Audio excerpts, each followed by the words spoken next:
Let's get salty! Hey everyone, Zeddy here again today with a brand new video, and it's Patch Notes Day. Oh wait, we did that yesterday, except they updated them. Later in the day, halfway through the day, there was a bunch of Hearthstone updates, which have seen 5 different cards nerfed / buffed / changed, plus an update to the anomaly system with Cho'galls.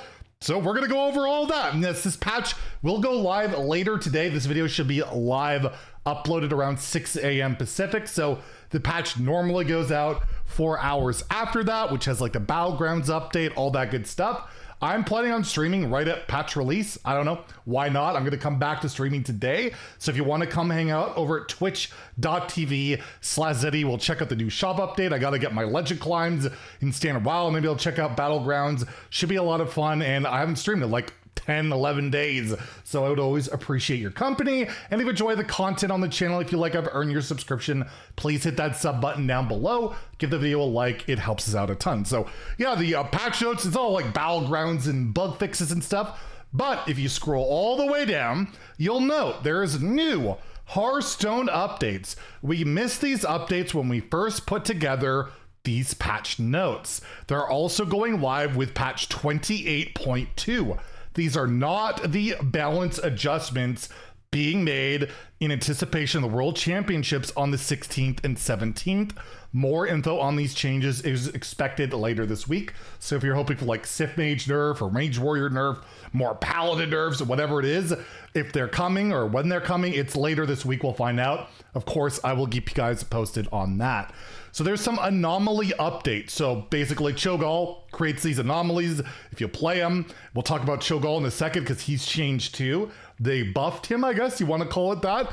But basically, Driven to Greed, Army of the Corrupted, Spread of Corruption, and Twist Reality have all been returned to the anomaly pool. If you remember, they removed a lot of them because for a while it was like every game had an anomaly. There was no way to really avoid it or whatever.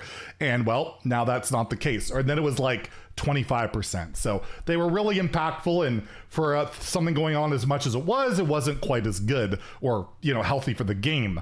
Unimaginable Horrors is still removed from the anomaly pool, so it appears that's just never going to come back at this point. Twist Reality has been updated. Now only the first time a player plays a card on their turn is a copy of it shuffled into their deck, so it doesn't like just keep chaining over and over. You can at least dictate what you want to shuffle. Opportunity Knocks will now check and respect the current top card of your deck if you could already afford to play it. Instead of always just offering a random card you could afford to play. And then lastly, Cho'Gall himself. Cho'Gall Twilight Chieftain's effect has been up to a 50% chance of an anomaly in your game. There is still 100% chance of an anomaly in a game if both players are playing it. So if you want to play Cho'Gall, get that anomaly, instead of 1 in 4 games, it happens, it's gonna happen 50% of the time. So if you want to have the fun of anomalies, if you find it fun or whatever, you can run it and you will get it half of the time. And then here are the card updates, the balance changes, where we have the dev comment: the following cards are being adjusted not because of their power levels, but because they disproportionately cause bugs and other gameplay issues, which can be disruptive for players and time consuming to correct. We've already seen one of these cards have that happen to it already. Actually, I think a couple. Anyways, regardless, these changes are going live today with patch 28.2, but they won't be eligible for full dust refunds until our upcoming hotfix patch 28.2.1, which is likely the balance patch, the next balance patch they were alluded to for Worlds. That would be the next one. So again, you're gonna load the game in and might say these changes, but there will be no dust available for any of these cards until later date, probably later this week or early next week. Here are the changes. Imic thankfully got us some nice graphics for this, and Cho'Gall 50% chance to corrupt the game with a random anomaly. So again, you want to enjoy that, you can do that. Next is a wild card in Monstrous Parrot. It's a 4-mana 3/4 beast.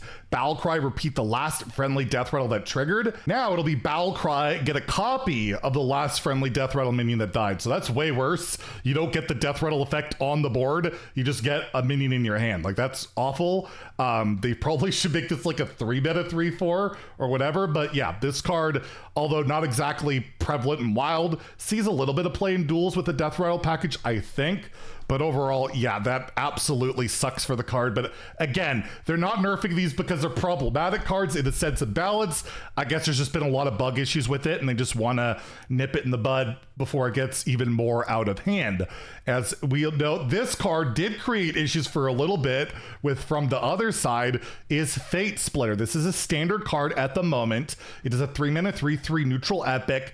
Death Rattle, get a copy of the card that killed this, and instead it is Death Rattle, get a copy of the last card your opponent played. So that's weird, right? Like, that's a weird thing. So I guess no matter what, when it dies, whatever they played last, that's the card you're gonna get. And it's a lot worse for value in just what, you know, kills it or whatever. I know in Arena it's usually not that bad a pick, but with it leading the last card they play, they can really manipulate that to an extent, right? Before they trade and kill it and all that.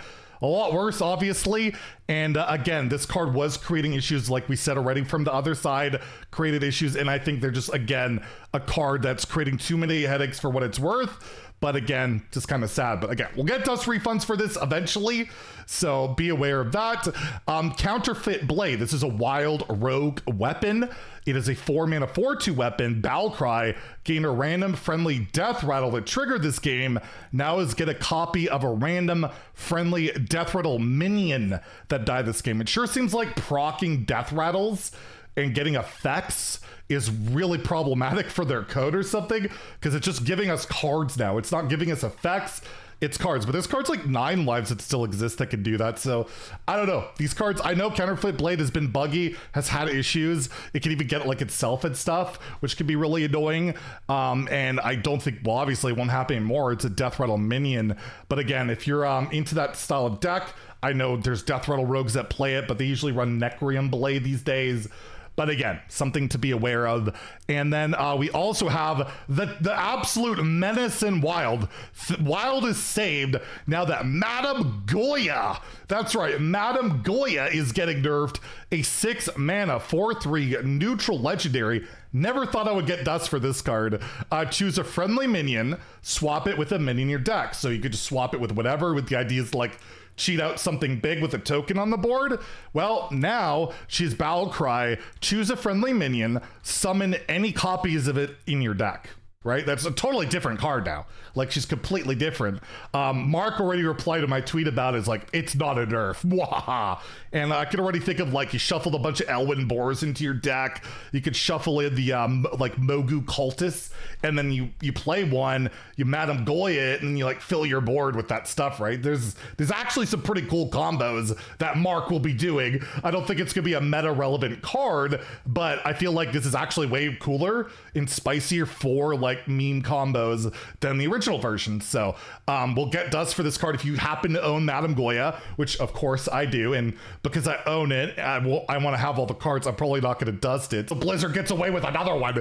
But yeah, Madame Goya finally being adjusted. And then the last one here is Dwarven Archaeologist, a 2-mana 2/3 epic.